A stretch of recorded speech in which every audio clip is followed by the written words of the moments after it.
Imana kubw'urukundo rwayo rudasanzwe yaduhaye agakiza ku buntu bwayo ngo irangize ku butabera bwayo iduha uburyo bwo kwakira akagakiza ko kwizera umwana w'Imana uwo yatanze igitambo yatanze kugira ngo duhabwe gucungurwa.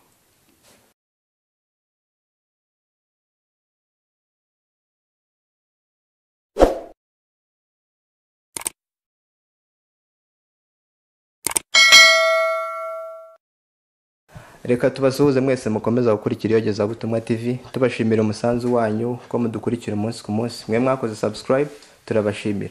Nawe utarakora subscribe nayo magambo yandikishije ibara ry'umutuku ugakandaho ukaba winjiye mu muryango w'Iyogezabutumwa TV ugafatanya natwe kwamamaza ubwami bw'Imana. Reka tubahe ikaze mu kiganiro cy'uyu munsi kandi tubasaba kugira ngo muduhe umwanya wanyu kugira ngo dukomeze gusangira ibyiza Imana yaduteguriye. Turi kumwe n'umutumirwa uyu munsi, ni umuvugabutumwa, ni umujene kandi ukuze.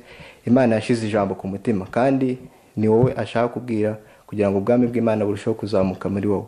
Tubahaye ikaze mu kiganiro ku Iyogezabutumwa TV. Murakoze. Muratangira mutwibwira amazina muri bantu ki? Njyewe nitwa Ndatabaye Ngabo Fred, ndi umugabo,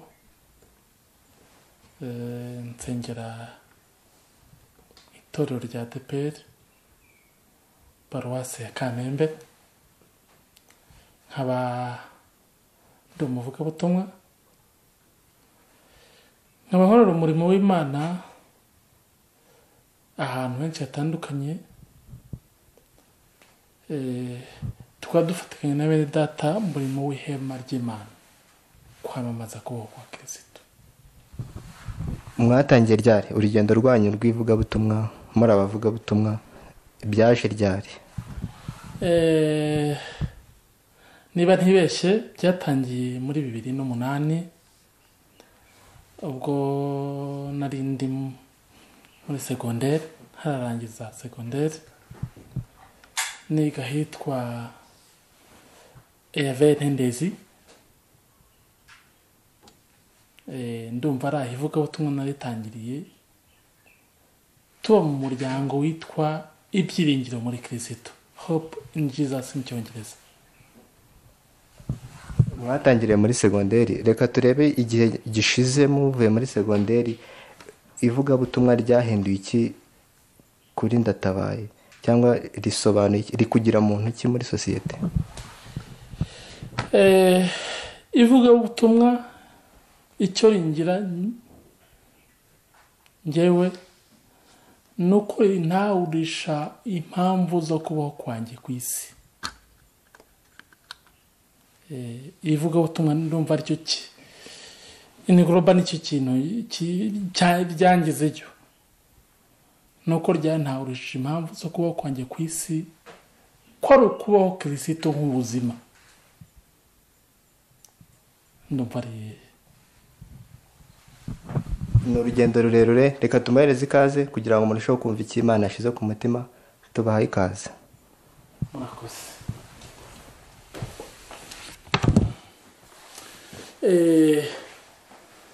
Mwene data, tugiye gufatikanya kuganira ijambo ry'Imana ry'uyu munsi. Ndifuza kugira ngo umwuka w'Imana azakorere muri wowe, biduheshe kumva no gutahura kubaho kw'Imana. Ikiganiro cy'uyu munsi nagihaye teme yitwa kubaho ubuzima bw'ubutsinzi no gutunganyirizwa muri Kristo. Ndabisubiramo, ni ukubaho ubuzima bw'ubutsinzi no gutunganyirizwa muri Kristo. Turifashisha ijambo Yesu yavuze dusanga mu butumwa bwiza bwanditswe na Yohana, igice ni cya 15 umurongo wa 5 n'uwa 11. Haravuga ati, ninjye muzabibu namwe muri amashami, uguma muri nge nanjye nkaba muri we, uwo ni we wera imbuto nyinshi, kuko ntacyo mubasha gukora mutamfite. wa 11. Ibyo mbibabwiriye kugira ngo umunezero wanjye ube muri mwe, kandi umunezero wanyu ube wuzuye. Amen. Ubwo buzima buhishuwe muri Kristo nibwo twakwita ubukristo. Mu yandi magambo, ni ukubaho Kristo nk'ubuzima. Ubwo buzima burenze inzego zo mu madini, kuko kurererwa mu itorero bitaguhindura umukristo wa Kristo, ahubwo biguhindura umukristo w'itorero. Niyo mpamvu ari ngombwa kugirana ubusabane buhoraho na Kristo. Icyo ni cyo kidutera gufatikanya n'abandi bene data mu kwamamaza kubaho kw'Imana, tubaho iby'ubuzima bw'ubutsinzi. Bene data, bumwe mu buyobe bukomeye abantu tugira cyangwa se abantu babamo ni ukwirangagiza cyangwa se kutamenya icyerekezo cyangwa se intego y'ubuzima bwawe. Kuko ubwo buzima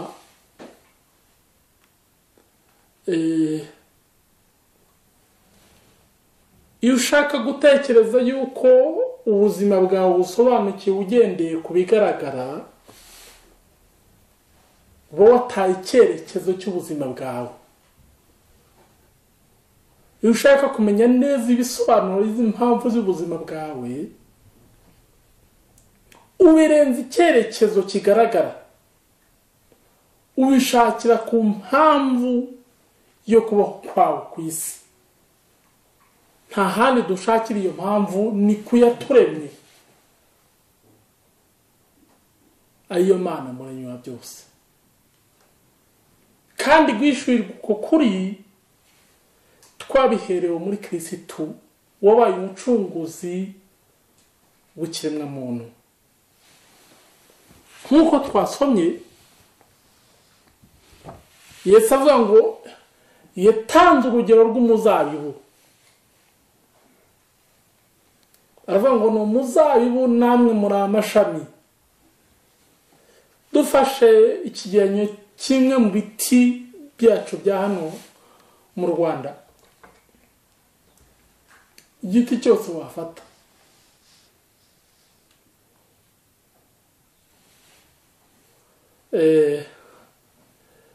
twebwe turi ishami.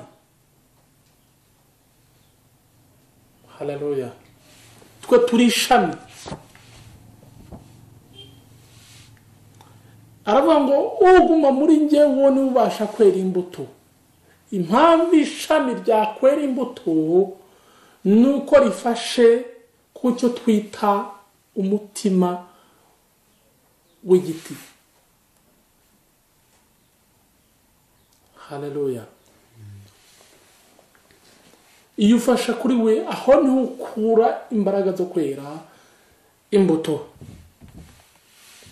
Yesu aravuga ngo ugumye muri nge rero, uwo ni we wenyine ubasha kwera imbuto. Mu yandi magambo, umuntu atari muri Kristo ntafite ubushobozi n'imbaraga zo kwera imbuto nziza. Duhabwa ubushobozi no kwera imbuto tubikuye muri Kristo gusa. Hanze yiwe ibindi twakwera ntiwabyita imbuto zikwezeho. Bimwe mu buyobe bw'abantu dukunze kurwanira ni iki?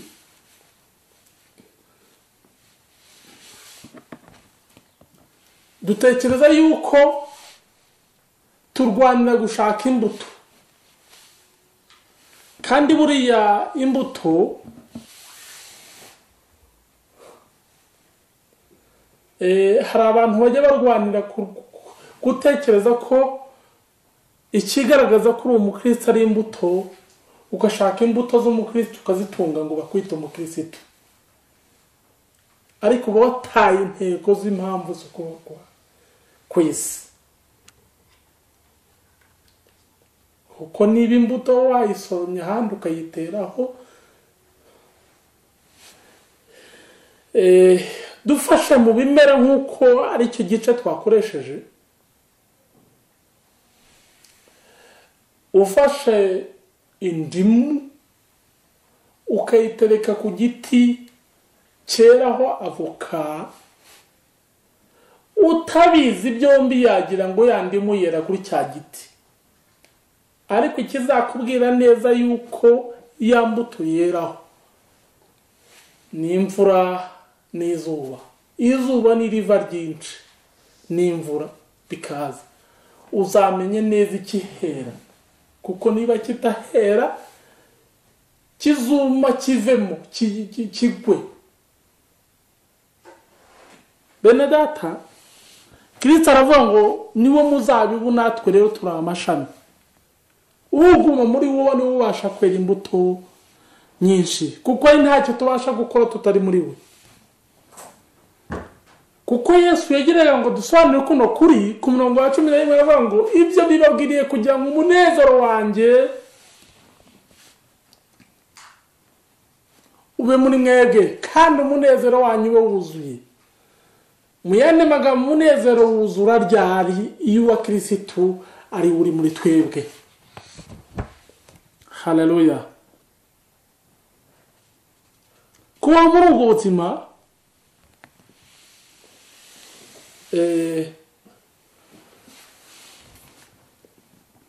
biguhindura kuba gakondo y'Imana, cyangwa se ubuturo bw'Imana.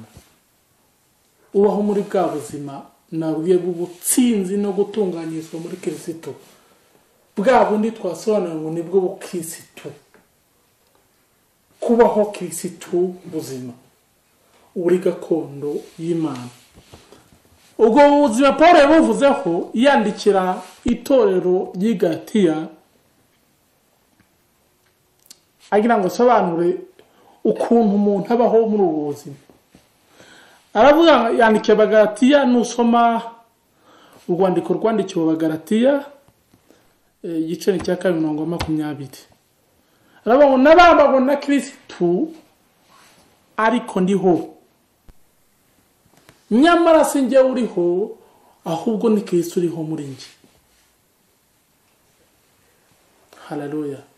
Ubaho rero ubwo buzima ni Kristo ubaho muri we, si ubaho ahubwo ni Kristo ubaho muri we. Ngo niyo mpamvu ibyo nkora ntabikora njyewe, ahubwo bikoreshwa n'uwo nguwo ukorera muri njyewe.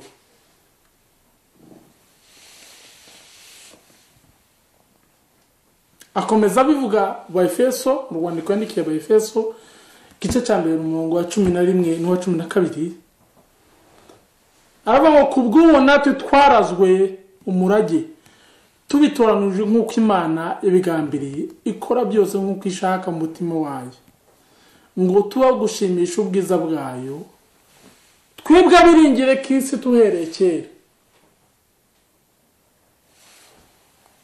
Kubaho rero buno buzima bw'ubutsinzi ni ukubaho ubuzima bushimisha Imana. Haleluya. Ibidukomeza rero muri ubwo buzima bw'ubutsinzi no gutunganyizwa muri Kristo,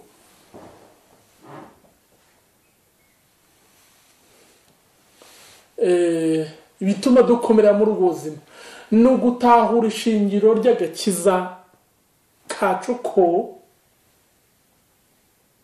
haleluya, no gutahura ishingiro ry'agakiza kacu. Zimwe mu mpamvu zituma abantu tudakomerera muri kano gakiza nuko tutamenya ishingiro ryako. Nagerageje kubisamarizinga mu buryo bune gwishura ari nyushingiro ry'agakiza kacu. icyambere ishingiro ry'agakiza kacu ni urukundo rw'Imana. Paulo yandikira Abaroma igice cya 5:8 aravuga ngo ariko Imana yerekanye urukundo rwayo dukunda ubwo Kristo yadupfiraga tukiri abanyabyaha. Urukundo rw'Imana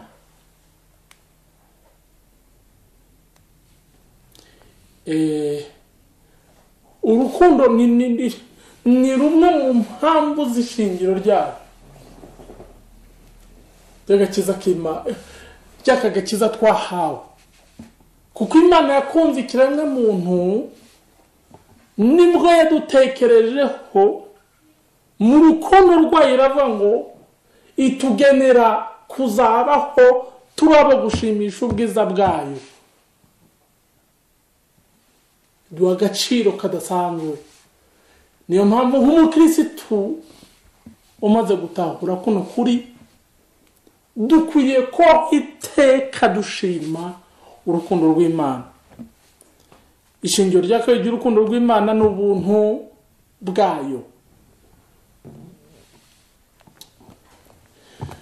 Paulo yandikira abera bo muri Efeso igice cya 2:7 harabaho kugira ngo mu bihe bizaza izerekana ubutunzi bw'ubuntu bwayo buhebuje byose tugirira neza muri Kristo Yesu. Iyo uhereye ku murongo wa mbere w'iki gice cya 2, Paulo agenda asobanura iby'ubuntu bw'Imana twahereye muri Kristo Yesu. Avuga ko twarabo kugirirwa umujinya nk'abandi bose, ariko urukundo rwayo, haleluya, ishima kutugirira ubuntu. Iri jambo ry'ubuntu bw'Imana iyo ndisasenguye cyane ubuntu, uyu musobanuzi ntiyakoresheje ubusa kw'Imana yatugiriye ubu yabiduhereye ubusa, ahubwo yakoresheje ijambo ko yaduhereye ubuntu. Itandukaniro wakumva riri hagati y'ubusa n'ubuntu, hagati y'ubusa n'ubuntu,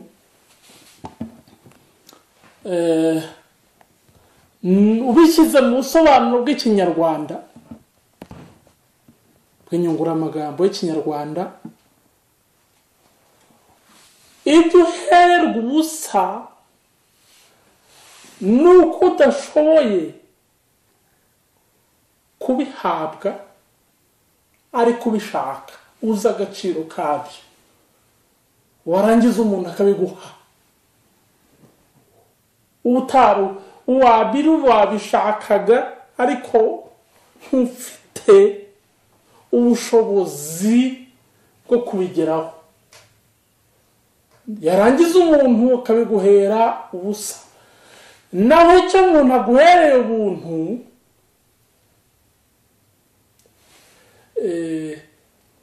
ni ukuvuga ngo icyo kintu uherwa ubuntu no mu mutwe wawe ntiwumvaga agaciro kacyo kuri wowe, yarangiza akakikugenera agakoresha n'imbaraga ze kugira ngo gusobanura agaciro kacyo kuri wowe cyaguhaye. Haleluya. Ishingiro ry'agakiza kacu icyaka nuko iby'Imana agakiza Imana duhaye ntiyakaduhaye twebwe twari tuzi agaciro kako kuri twebwe, akaduhera ngo imere kukaduha, itwohereza n'umufasha kugira ngo atwumvisha ku gaciro. Uwo mufasha ari Umwuka Wera atwumvisha ku gaciro k'agakiza kacu. Ishingiro ryo rya kabiri ry'ubuntu, rya mbere navuze ko urukundo rw'Imana, rya kabiri ubuntu bw'Imana, rya gatatu ni ubutabera bw'Imana. Ishingiro ry'agakiza k'Imana ni ubutabera bw'Imana. yandikira abaroma uyu mwanditsi igice cya 3:27 arabaza ngo none tuvuga iki? Aravuga ngo ntacyo. Yongera kubaza ngo niye mirimo itegetswe n'amategeko yabiduhesha? Ngo atekereza aba ngo ntayo, ngo ahubwo twakijijwe n'amategeko yo kwizera. Haleluya. Ubutabera bw'Imana.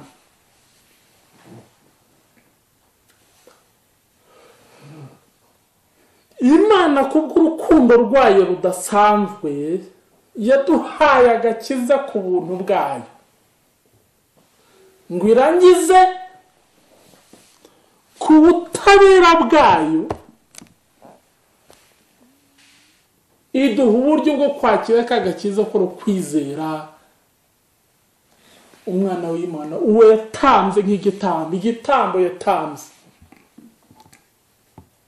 kugira ngo duhabwe gucungurwa. Ishingiro rya 4 ry'agakiza kacu rya nyuma ni umuteguro w'inshusho y'ubumana. Umuteguro w'inshusho y'ubumana.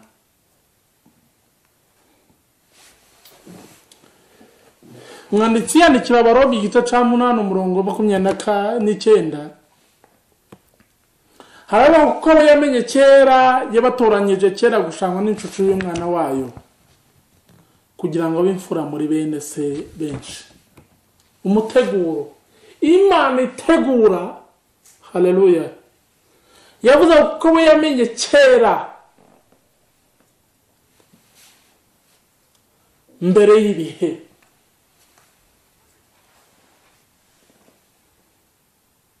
Yabateguriye gushushanywa n'ishusho y'umwana wayo. Dore umuteguro w'Imana, ishusho y'umwana w'Imana. Yaduteguriye kugira ngo tugire ishusho yayo, tugire kurabagirana kw'Imana. Bene data,